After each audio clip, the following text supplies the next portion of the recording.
Well, good afternoon, magandang tanghali, and welcome to today's episode of My PI Dream. As you can see over my shoulder, we are doing some pool construction today. We didn't do anything this morning. It rained all night. It rained all morning, and it's kind of raining on and off while they're doing work. And I was surprised that the pool construction team, even showed up today.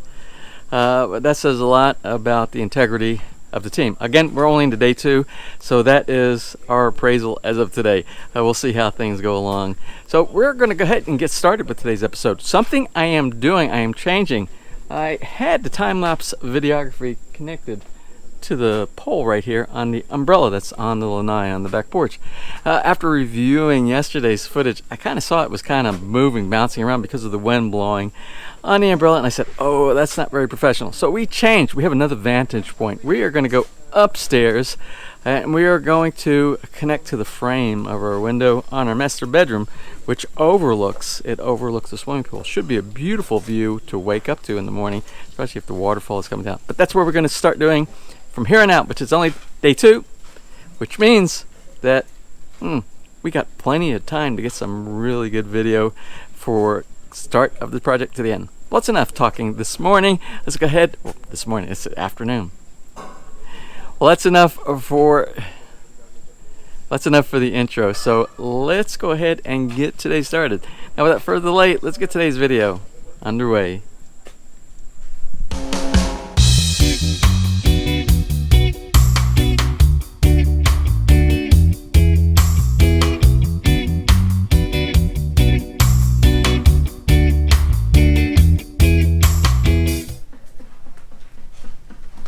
We're going to do a little bit of a change up here. What we're going to do is we're going to change from the time-lapse videography that we were doing on the first floor connected to the umbrella that was kind of moving. I kind of did a review of the video yesterday, and I was like, I'm not really happy with this.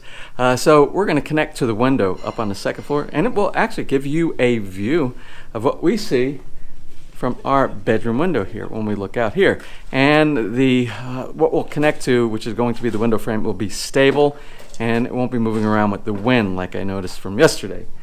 So what I'm going to do, I'm going to set up the time lapse up here, and from day 2 to the end of the build, the video for the time lapse will be recorded from this vantage point.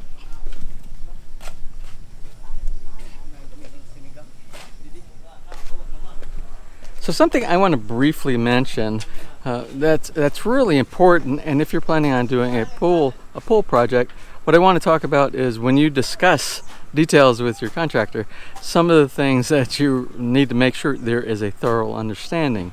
If you're doing a swimming pool and you mark off the swimming pool, and the reason I bring this up is because I had some great questions in the last episode, people asking me these specific questions, and it's a good thing that we discussed it early on, because that's when you want to make sure everything is clear and defined, so there's no questions later on. And it has to do with how big is my swimming pool. So what we're going to look at is, where do you define your water level, or the wall where your water level is going to be? Because some people will think, oh, when you marked everything off, that is to the edge with the coping and the concrete hollow block and the plastering and the skeleton. They'll think that area. Well, let me show you. It'll be clear if I show you instead of trying to explain right now. So just kind of step down here for clarification purposes. I think this will be a lot easier to understand.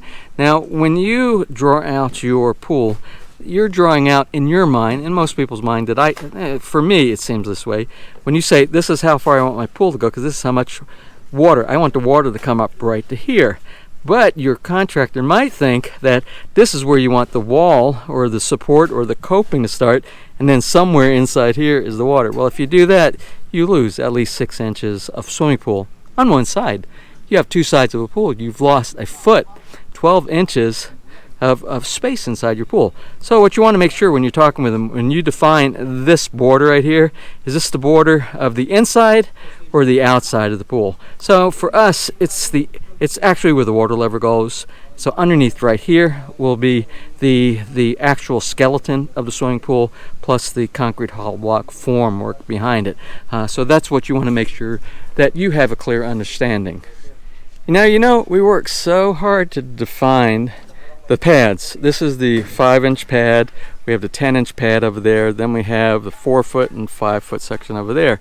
What'll happen is, possibly, I don't know, it did in this case, when we cleared up all the grass, we pulled up all the lines, our lines are gone, so we don't have our definition there anymore. There was no stakes inside the ground. And I'm sure different pool companies do things a little bit differently. And it was no problem because we had taken a picture of the swimming pool. So we know where we wanted to put the bridge. We want to know where we did the 2 individual pads.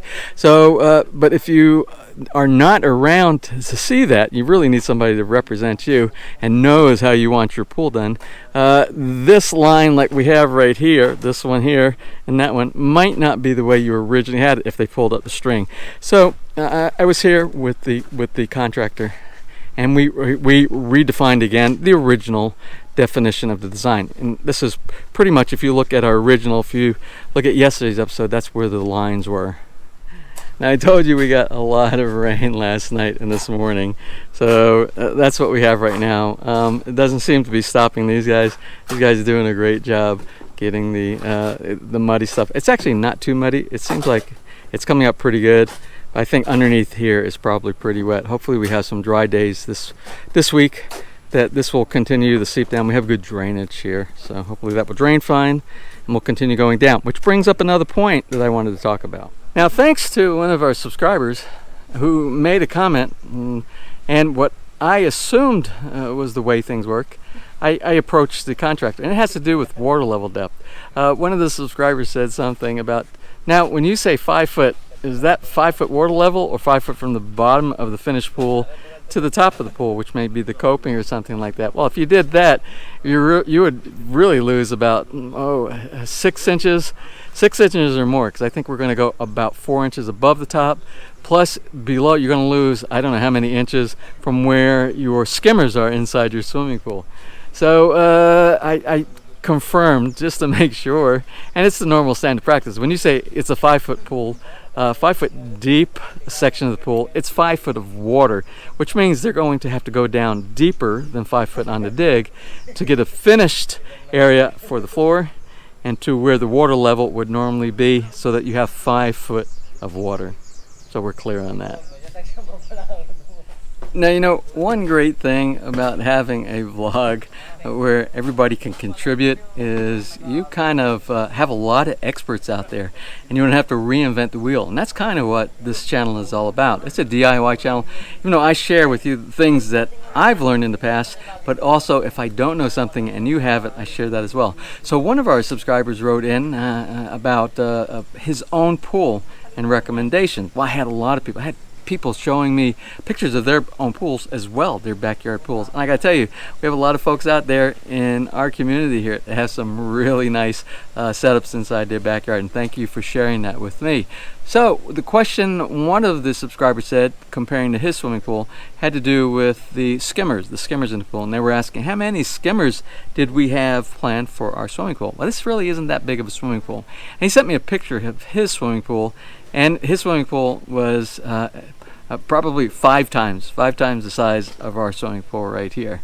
And he said the number of skimmers, but there were a lot of skimmers.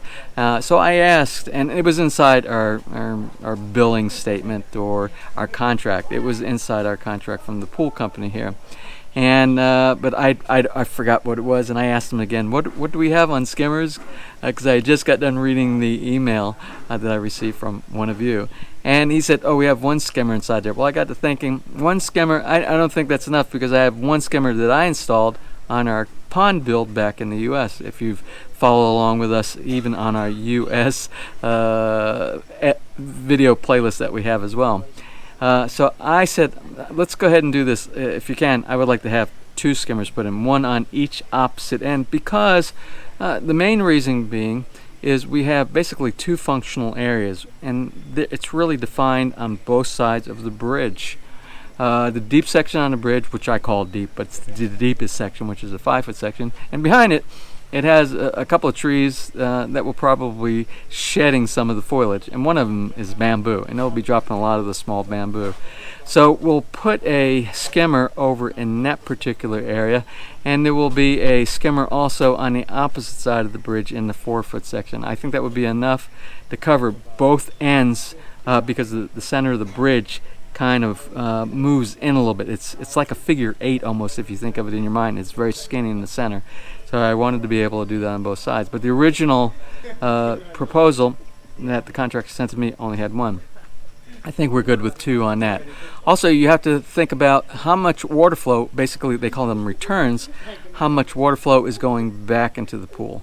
If you have a huge pool, you might have 5, 6, 7, 8 returns inside your swimming pool. Again, this is a very small swimming pool, and our returns are 3. We have 3 returns in this swimming pool, and the returns will be 2 in the sides, and then 1 will be the waterfall return as well. So I think that's adequate for this size pool that we have right here. Those are things that you need to discuss with your contractor, and if you have any question, you can do some research online and get second opinions, and then go back to your contractor. Most of the time they'll work with you on your total solution.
Okay, the crew are gone. It's time to close up today's episode.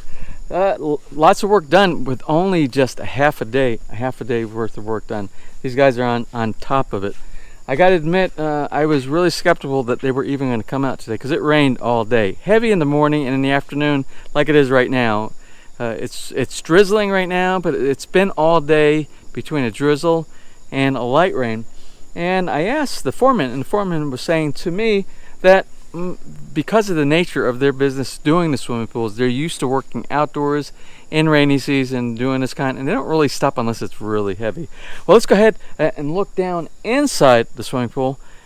I'm already calling it a swimming pool. Look at there. It's actually a hole in the ground. Let's look at the hole in the ground and really get a good grasp on what was accomplished today.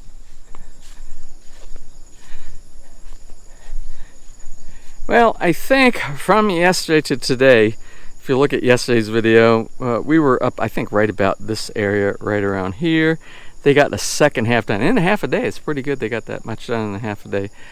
So we have pretty much the 5-foot section. I think we're about halfway down, around halfway down on the 5-foot section. They're going to have to continue going down. Maybe not. Maybe a little bit more than halfway down, but they will be finishing everything off to make sure that we have a 5-foot water level over here. This will all be removed tomorrow, and they will continue working over it. Now, I spoke with the foreman to make sure, because we have a irrigation line. It's the pop-up sprinkler system that goes from right at the base of that column of the fence line, and it goes straight across here, and it goes to right about where Hop-On's nose is over there. And I said for them to be careful, and because we're going to have to take that line and redirect it underneath the swimming pool and to the pop-up sprinkler head that's on the other side, and I showed them that as well. So if you have anything like we do here, if you have irrigation system that's in the way of your swimming pool build, make sure that you discuss that with your contractor or your foreman so that they can accommodate when you get to that point so you don't do any damage to your existing irrigation. Okay, well that's it. You see everything we have today. Tomorrow, more digging. Yeah, it's a muddy mess, and some of the grass looks kind of a little bit damaged there, but it will grow back very quickly. It'll be easy bluegrass is very easy to grow back. You can see how quick from when we planted everything, how everything developed around here with this grass is very robust. And that's to be expected. Just remember that if you plan on doing a project in your backyard of this magnitude or this type of a project, swimming pool. Okay, well, I'm going to close for today. I think we're good. We're on day 2 here. Tomorrow is day 3. I look forward to day 3. I look forward to day 4. I look forward to every day on a project. I really miss, I got to tell you, when we built Villa Feliz, I really enjoyed the build. I really enjoyed the build here. And there's something that you get, it's different from going to somebody else's project or somebody else's home build or something like that. Your own build, you get what I used to call back in the day when we were building Villa Feliz, and I talked about it and I mentioned several times, you get that, what I call the warm fuzzies. It just feels so good to see things progress. And I miss those days, and I'm getting those feelings again here with the build of the swimming pool in the backyard. I like these big projects. Okay, well, we're closing for today. And tomorrow's another day, day 3 tomorrow. So if you enjoyed today's episode, please give me a thumbs up, please share, and if you have not subscribed, just click on that little MPID Dream heart in the bottom right hand side of your screen. You'll be subscribed and notified the next time I upload a new video. So until such time, from right here in the Philippines, you have a wonderful and blessed day.